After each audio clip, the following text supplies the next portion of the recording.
Well, thank you. You know what's scary about going to open mics? Me driving around town. And it's raining. You know, I come from California. We had a drought. And the first time it rained, I was driving to a comedy club. And I got rear-ended by a Chinese driver. That line got more laughs that night. So I was doing a lot of open mic at a lot of different venues, and this last week has been really hot, yeah? Yeah. So I was wearing my summer dress, and 2 nights in a row, after my set, some guy at the bar sort of waved me over. And so I was trying to do my, network, or whatever you call it, thing. So I walked over the bar, and the guy offered me to grab his hard cock. Oh. And not just 1 night, 2 nights in a row.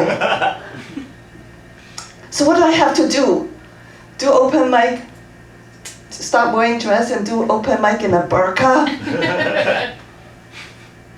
Then I would start to think, like, I am a physician, so maybe the guys just needed a medical consult, But the thing is, if you have an erection, you don't have a dysfunction. And newsflash, there's no preventive care for that.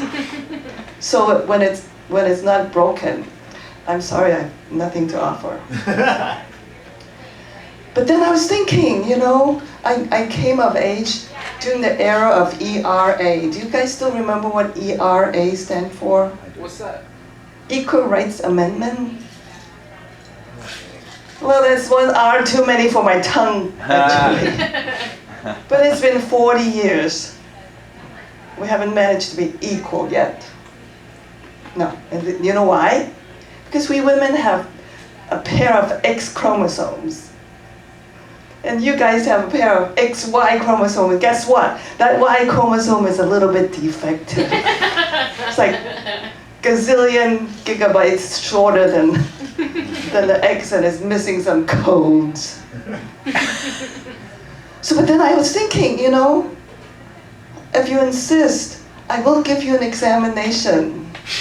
I'm a very professional person, so turn your head and cough. And after that, bend over and spread your cheeks. I did mention thorough examination, didn't I? Let's don't forget those prostates. And I am not in my 20s, surprise. And I'm not telling any really racy jokes like Margaret Cho or Amy Schumer. And I perform in bars, okay? And some of them even have 2 drinks minimum.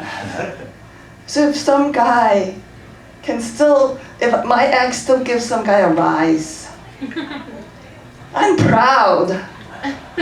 That's an accomplishment. And just imagine some guy, adoring fan, whip out their appreciation, and I fail to recognize that as a compliment, then I'm the dick. And what happened? A lot of comics, when you go on the road, who wouldn't love after your set to have some girl come up to you and offer some free grabs? Yeah?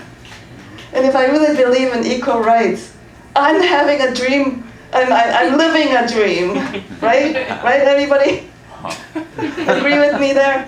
And what would happen to me if I just take one of those dicks home?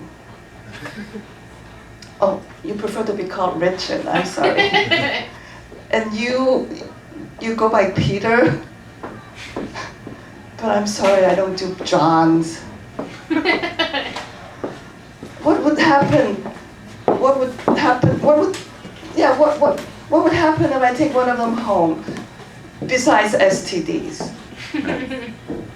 rape and murder. I'm a doctor. I'm not a rapist, murderer. And if you guys get too wild and crazy, I don't know any self-defense, but I do believe in the Second Amendment. And I'm a surgeon, so I have good eye-hand coordination. So back to that burqa idea. Note to self. I was, thinking, underneath that burqa, I plan to wear nothing, not a thing. Supplies. I mean, no need for surprise. Remember the L's and the R's are a little tricky for us. So that brings me to, what else was there? Saved by the Bell. So I am in life a board-certified plastic surgeon. Ooh. And I'll have you know that 7% of us are women. Okay, that's the number. So a lot of significant others for plastic surgeon, girlfriend, spouse would get some freebies, right? A nip here, a tuck there. Why not? So I'm talking about the 93% would be getting like a boob job, a facelift, a tummy tuck. Well, for me, I dated an older man. So he asked if I could do a tuck on his droopy balls. No way. That's what I said. That's where I draw the line. So I draw out the incision line. I'm Dr. Peggy Ching. Thank you. Yeah.